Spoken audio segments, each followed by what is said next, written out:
अकोल्यामध्ये देवेंद्र फडणवीस सध्या बोलतायत। हिंदवी स्वराज्याचे सरसंस्थापक छत्रपती शिवरायांना मानाचा मुजरा करतो। भारतीय राज्यघटनेचे शिल्पकार भारतरत्न डॉक्टर बाबासाहेब आंबेडकर यांना मानवंदना अर्पित करतो। आजच्या आपल्या महाआरोग्य शिबिर आणि विविध प्रकल्पांच्या उद्घाटन आणि भूमिपूजन कार्यक्रमामध्ये मंचावर उपस्थित राज्याचे महसूल मंत्री आणि आपल्या जिल्ह्याचे नवनियुक्त पालकमंत्री सन्माननीय श्री राधाकृष्ण विखे पाटीलजी, आमदार रणधीरभाऊ सावरकरजी, प्रकाश भारसाकळेजी, हरीश पिंपळेजी, लखन मलिकजी, अमोल मिटकरीजी, वसंत खंडेलवालजी, मंचावर उपस्थित माजी आमदार बळीराम शिरस्करजी, विजय अग्रवालजी, अर्चनाताई मेसने, जयंतराव मसने, किशोरजी मांगटे पाटील, अनुपजी धोत्रे, संगीताताई आढाऊ, अजितजी कुंभार आपले जिल्हाधिकारी, श्रीमती बी वैष्णवी, श्री संदीप घुगे, डॉक्टर मीनाक्षी गजबी अधिष्ठाता, डॉक्टर तरंग तुषार वारे उपसंचालक आरोग्य सेवा, डॉक्टर बळीराम गाढवे जिल्हा आरोग्य अधिकारी, मंचावर उपस्थित सर्व मान्यवर आणि या ठिकाणी उपस्थित सर्व भगिनी आणि बंधूंनो, आज या महाआरोग्य शिबिराच्या निमित्ताने जवळपास 30,000 रुग्णांची तपासणी आणि उपचार करण्याचा कार्यक्रम या ठिकाणी पार पडतोय। मी सर्वप्रथम याचं आयोजन केल्याबद्दल रणधीरभाऊ सावरकर, अनुपजी धोत्रे आणि संपूर्ण आमच्या जिल्हा प्रशासनाच्या आणि जिल्हा आरोग्य सेवेच्या टीमचं मनापासून अभिनंदन करतो आणि त्यांना शुभेच्छा देखील देतो। जसं मगाशी उल्लेख झाला की आमचे नेते आपले खासदार संजूभाऊ धोत्रे आणि लालाजी गोवर्धनजी शर्मा यांचा सातत्याने आग्रह हा महाआरोग्य शिबिराच्या करता त्या ठिकाणी असायचा। अशा प्रकारचे कार्यक्रम मागच्या काळात देखील आपण घेतलेले आहेत आणि आता त्याच परंपरेला पुढे नेण्याचं काम आज या ठिकाणी होत आहे। ही खरोखर अतिशय आनंदाची गोष्ट आहे। खरं तर राज्यामध्ये आरोग्य सेवा सर्वांना उपलब्ध व्हावी याकरता राज्य सरकार सातत्याने कार्यरत आहे।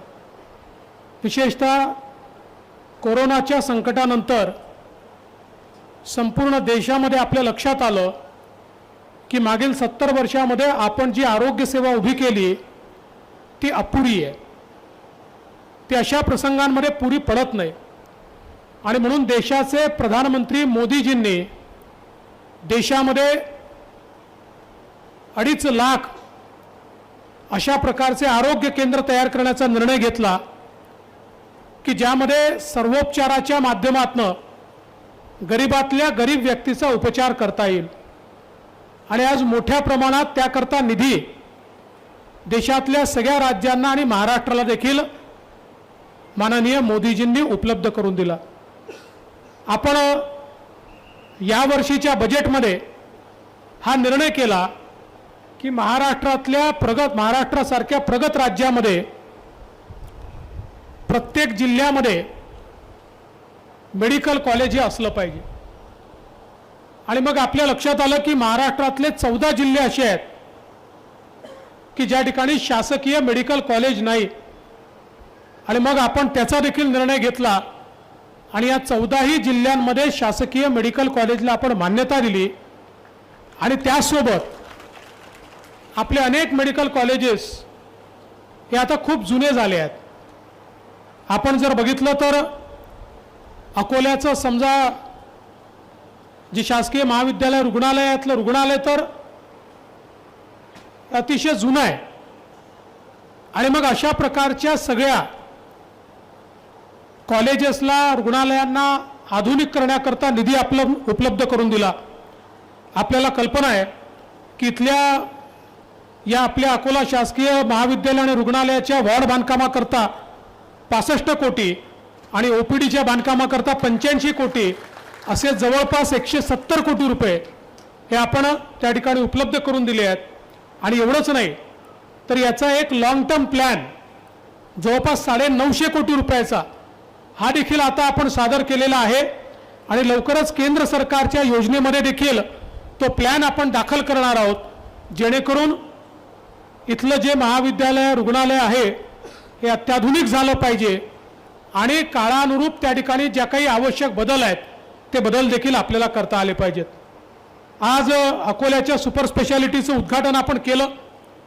खरं म्हणजे 2019 पासून सुपर स्पेशालिटी बनून तयार होतं, पण काही इक्विपमेंट्स, काही मॅन पॉवर अशा अडचणी होत्या. अजूनही त्या पूर्ण दूर झालेल्या नाही आहेत. पण मी आश्वस्त करू इच्छितो की या अडचणी आपण दूर करू आणि येत्या काळामध्ये पूर्ण क्षमतेने आपलं सुपर स्पेशालिटी कसं सुरू होईल हा प्रयत्न देखील निश्चितपणे या ठिकाणी आपण करणार आहोत. आज आपण बघितलं असेल तर जवळपास या सुपर स्पेशालिटीला माननीय मोदीजींनी जवळपास 120 कोटी रुपये दिले आणि आपण देखील त्या काळामध्ये 40 कोटी रुपये त्या संदर्भात दिले. आणि आता तिथे CT scan, MRI, cardiology, nephrology, plastic surgery, neurology, urology, pharmacology, CT scan अशा सगळ्या सुविधा या आपण उपलब्ध करून दिल्या आहेत. 2016 साली याचं काम आपण सुरू केलं होतं. आज याचं उद्घाटन आपण केलं आहे. पण मी आपल्याला निश्चितपणे सांगतो की येत्या काळामध्ये हे पूर्ण क्षमतेने चालवण्यासंदर्भात जे काही मॅन पॉवर शॉर्टेज इथलं दूर करायचं आहे ते दूर करण्यात येईल आणि याची सुरुवात देखील लवकरच आपण करू. आज आपण शिवापूर उपजिल्हा रुग्णालयाच्या कामाचा शुभारंभ केला. प्रधानमंत्री जनविकास कार्यक्रमाच्या अंतर्गत 100 खाटांची क्षमता असलेलं हे रुग्णालय त्या ठिकाणी आपण आता आज त्याचं भूमिपूजन केलेलं आहे आणि येत्या काळात त्याचं काम आपण पूर्ण करणार आहोत. साधारणपणे आपला प्रयत्न आहे की या ठिकाणी त्याचं काम अतिशय वेगानं पूर्ण व्हावं. त्याच्यामध्ये 46 कोटी रुपये हे आपण उपलब्ध करून दिले आहेत आणि त्यातनं याचं काम पूर्ण करण्यात येणार आहे. बोरगाव मंजूमध्ये देखील 2 कोटी रुपये खर्च करून ग्रामीण रुग्णालयाच्या संदर्भात आपण त्या ठिकाणी वर्क ऑर्डर दिलेला आहे आणि ते देखील लवकरच पूर्ण करण्याचं काम चाललेलं आहे. वेगवेगळ्या प्रकारच्या ज्या काही या ठिकाणी उपचाराकरता कामं करायच्या, सर्वोपचार रुग्णालय असेल 400 खाटांच्या क्षमतेचं, त्याला देखील अधिकचा निधी देण्याचं काम आपण या ठिकाणी करतो. आज खरं म्हणजे सगळ्यात महत्त्वाचं काही असेल तर जे शिबिर या ठिकाणी घेतलं जात आहे. महाराष्ट्रामध्ये मागच्या काळामध्ये आपण आरोग्य शिबिराची संकल्पना मांडली आणि याची संकल्पना अशी आहे की सर्व प्रकारच्या स्पेशालिटी या एका ठिकाणी आणायच्या आणि त्या माध्यमातून पहिल्यांदा सगळ्यांचं स्क्रीनिंग, मग सगळ्यांची तपासणी आणि तपासणीनंतर ज्याला जे आवश्यक आहे, ऑपरेशनची आवश्यकता असेल तर ऑपरेशन करू, कुठल्या इम्प्लांटची आवश्यकता असेल तर ते देऊ, चष्म्याची आवश्यकता असेल तर चष्मा देऊ. सगळ्या प्रकारचे इंटरव्हेन्शन हे आपण या ठिकाणी करतोय. आणि मी रणधीर भाऊंना आश्वस्त करू इच्छितो, रणधीर भाऊ कुठल्याही प्रकारचं कितीही महागडं कुठलंही ऑपरेशन करायची आवश्यकता पडली तरी देखील ते ऑपरेशन आपण मोफत करून देऊ. अकोल्यामध्ये झालं नाही नागपूरला करू, नागपूरला झालं नाही पुण्याला करू, पुण्याला झालं नाही मुंबईला करू. जिथे चिकित्सा उपलब्ध असेल, सरकारीमध्ये नसेल तर खाजगीत करू, पण जिथे चिकित्सा उपलब्ध असेल या आरोग्य शिबिरातनं एकही व्यक्ती हा या ठिकाणी उपचाराविना परत जाणार नाही. ज्या प्रकारचं इंटरव्हेन्शन त्याला हवं असेल त्या प्रकारचं इंटरव्हेन्शन त्या ठिकाणी आपण त्याला देणार आहोत. आत्ताच विखे पाटील साहेबांनी उल्लेख केला की आपण महाराष्ट्रामध्ये महात्मा फुले जनआरोग्य योजना याचं सार्वत्रिकीकरण केलं. पूर्वी खूप अटीशर्ती होत्या, सगळ्या अटीशर्ती काढून टाकल्या.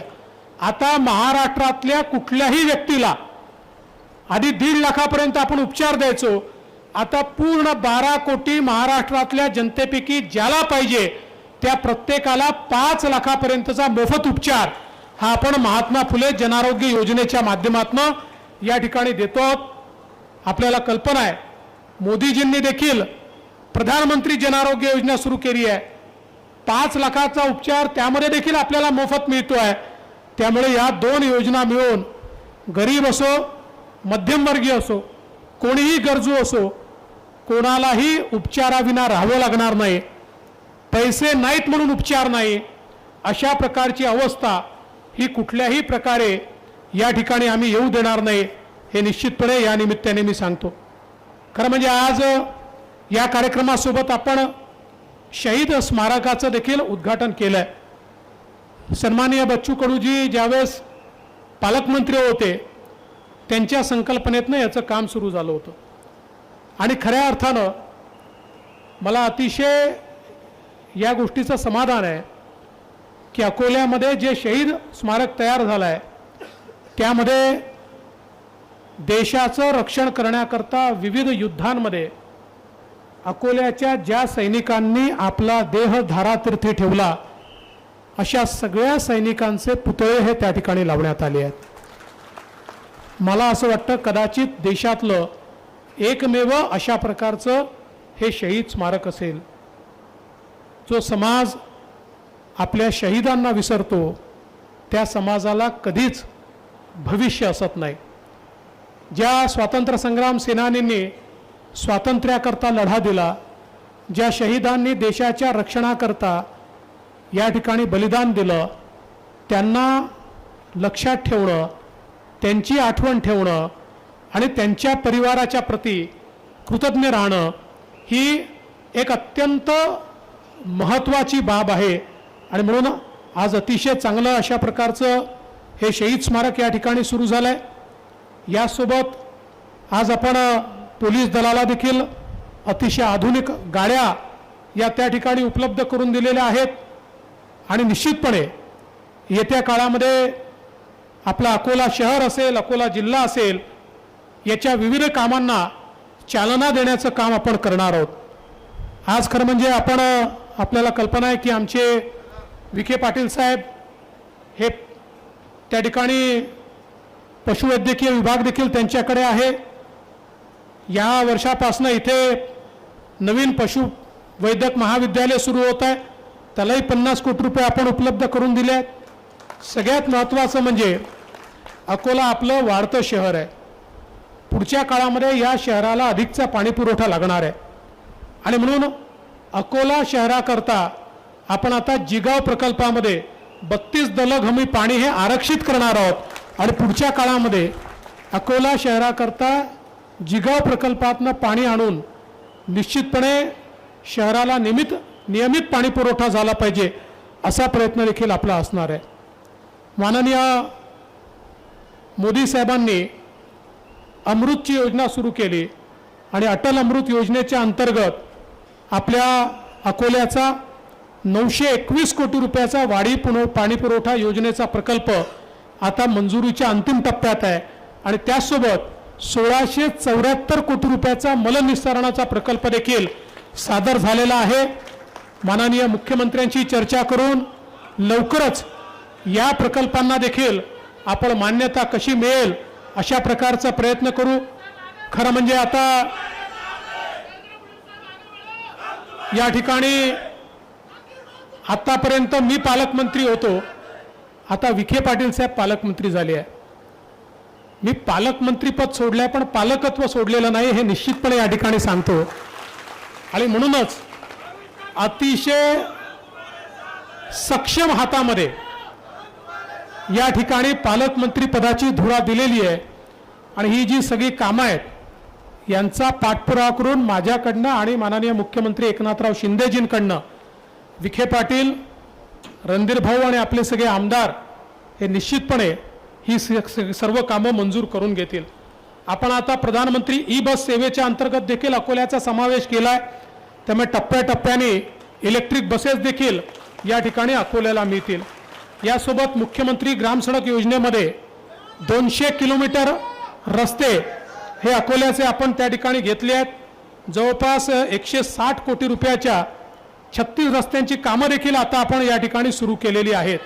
त्यामुळे अकोल्याच्या ज्या काही विविध योजना आहेत त्या योजनांना त्या ठिकाणी गती देण्याचं काम, मग काटीपाटी बॅरेज असेल, घुंशी बॅरेज असेल, वेगवेगळ्या प्रकारचे जे आपले जे सिंचनाचे प्रकल्प आहेत, या प्रकल्पांना देखील मोठ्या प्रमाणात मदत करण्याचं काम हे राज्य सरकारच्या वतीनं आपण करतो. हे सगळं होत असताना आता रणधीर भाऊ मला म्हणाले की शेवटी अकोल्याची शान हे राजराजेश्वराचं मंदिर आहे, पण त्या ठिकाणी त्याच्या विकासाचं कुठलंही कार्य झालेलं नाही. खरं म्हणजे मोठ्या प्रमाणात या मंदिरामध्ये लोक जातात. त्यामुळे विखे पाटील साहेब, माझी विनंती आहे की या मंदिराला तात्काळ आपण पर्यटन स्थळाचा दर्जा देऊन आणि त्याला आपण निधी उपलब्ध करून देऊया, जेणेकरून आपल्याला त्या ठिकाणी राजराजेश्वराचं जे मंदिर आहे त्या मंदिराचा देखील कायापलट निश्चितपणे करता येईल. आज खरं म्हणजे अनेक गोष्टी या ठिकाणी सांगता येतील. विशेषतः आता आपण आपली जी बळीराजा योजना आहे त्या योजनेचं काम हे मोठ्या प्रमाणात संपुष्टात आणतो आहे. त्याला आपण निधी उपलब्ध करून दिला आहे आणि त्याचसोबत नानाजी देशमुख कृषी समृद्धी प्रकल्प जो आहे याच्या दुसऱ्या टप्प्याला आता आपण मान्यता दिली आहे. पहिल्या टप्प्यामध्ये जवळजवळ 4,000 कोटी रुपयाची कामं आपण केली. आता दुसऱ्या टप्प्यामध्ये 6,000 कोटी रुपयाची कामं आपण करणार आहोत, जेणेकरून शेतकऱ्यांना जे जे काही आवश्यक आहे ते सगळं त्यांच्यापर्यंत पोहोचवण्याचं काम हे राज्य सरकारच्या वतीनं या ठिकाणी आपण निश्चितपणे करू. आज या निमित्ताने मी एवढंच सांगू इच्छितो की मोठ्या प्रमाणात आरोग्य सेवेवर त्या ठिकाणी गुंतवणूक करणं आणि ती मजबूत करण्याचा प्रयत्न आपण करतो. काल परवा एक 3-4 दिवसापूर्वी एक अतिशय गंभीर घटना नांदेडला त्या ठिकाणी घडली आणि काही रुग्णांचा मृत्यू त्या ठिकाणी झाला. या घटनेला कमी लेखलं जाऊ शकत नाही, पण त्याचवेळी काही गोष्टी या देखील आपण समजून घेण्याची आवश्यकता आहे. साधारणपणे जर आपण बघितलं तर या सगळ्या हॉस्पिटल्समध्ये आपले जे शासकीय रुग्णालय आहेत, शासकीय मेडिकल कॉलेजेस आहेत, या ठिकाणी मोठ्या प्रमाणात प्रायव्हेट हॉस्पिटलमधनं जे रुग्ण मृत्यूशय्येवर आहेत अशा रुग्णांना त्या ठिकाणी डिस्चार्ज दिला जातो आणि त्यांना शासकीय हॉस्पिटलमध्ये पाठवलं जातं. अनेक वेळा सुट्टीच्या दिवसांमध्ये जेव्हा प्रायव्हेट हॉस्पिटलमध्ये स्टाफ नसतो त्यावेळी जे मृत्यूशय्येवरचे पेशंट असतात त्यांना सर्रास शासकीय हॉस्पिटलला पाठवलं जातं. आणि मग अशा या सगळ्या परिस्थितीमध्ये शासकीय हॉस्पिटल मात्र कधीही अशा पेशंटला नाही म्हणत नाही, नाही म्हणू शकत नाही आणि म्हणणार देखील नाही. त्यामुळे अशा पेशंट्सला देखील त्या ठिकाणी ॲडमिट केलं जातं. आता आपण जर बघितलं तर अशा प्रकारच्या मृत्यूंमध्ये मोठ्या प्रमाणात खाजगी हॉस्पिटलनी डिस्चार्ज केलेले किंवा नाकारलेले पेशंट हे त्या ठिकाणी ॲडमिट झाले आणि त्यानंतर मृत्युमुखी पडले. अशा प्रकारची परिस्थिती आपल्याला पाहायला मिळते. आणि म्हणून एकीकडे ही आरोग्य सेवा सुधारण्याची आवश्यकता आहेच, पण त्याच वेळेस अहोरात्र काम करणारे आपले जे या ठिकाणी शासकीय हॉस्पिटलमधले डॉक्टर्स असतील, तिथले पॅरामेडिक्स असतील, यांच्यावर अशा प्रकारचा आरोप करणं हे देखील योग्य नाही आहे. कुठे काही कमतरता असेल तर ती कमतरता दूर केली जाईल. ती करण्याकरता मोठ्या प्रमाणात निधी देखील आपण उपलब्ध करून देतो आहोत. पण नागपूरसारख्या ठिकाणी, संभाजीनगरसारख्या ठिकाणी ज्या काही सरासरी मृत्यू आहेत तेच मृत्यू त्या ठिकाणी दाखवून मोठ्या प्रमाणात मृत्यू होत आहेत, अशा प्रकारचा आभास निर्माण करणं हे देखील कुठेतरी आरोग्य यंत्रणा जे चालवत आहेत त्यांच्यावर अविश्वास दाखवण्यासारखं आहे. आणि म्हणून मी निश्चितपणे या निमित्ताने सांगतो, एक जरी मृत्यू झाला तरी तो आमच्याकरता काळजीचा मृत्यू आहे. मृत्यू आपण सगळे थांबवू शकत नाही, पण आलेल्या व्यक्तीला योग्य उपचार मिळाला की नाही, त्याला औषध मिळालं की नाही, हे अत्यंत महत्त्वाचं आहे. आज आपण जवळपास 30% औषध खरेदी ही लोकलाइज केली आहे. आपल्या DPDCतनं 10% औषध खरेदी ही आपण लोकलाइज केलेली आहे आणि त्यासोबत मोठ्या प्रमाणात औषध खरेदीचं काम देखील सुरू केलं आहे. कुठलंही हॉस्पिटल असं नाही आहे की जिथे सरासरी जी काही प्रामुख्यानं लागतात ही औषधं बिलकुलच उपलब्ध नाही. अशा प्रकारची परिस्थिती नाही आहे. पण येत्या काळामध्ये आपण असा प्रयत्न करतो की आपल्याला लागणारा जो स्टॉक आहे हा स्टॉक ॲडव्हान्समध्ये आपल्याला प्रोक्युअर कसा करता येईल अशा प्रकारचा प्रयत्न देखील आपण करणार आहोत. त्यामुळे कुठेतरी महाराष्ट्रातली आरोग्य सेवा कोलमडली आहे अशा प्रकारचं चित्र काही लोक राजकीय स्वार्थापोटी तयार करतायत. त्यांना माझी हात जोडून विनंती आहे की अहोरात्र मेहनत करणाऱ्या अशा प्रकारच्या आपल्या डॉक्टर्सला, आपल्या पॅरामेडिक्सला या ठिकाणी बदनाम करण्याचं काम त्यांनी करू नये. निश्चितपणे याहीपेक्षा चांगली सेवा ही आपण उपलब्ध करून देऊ हा विश्वास मी व्यक्त करतो.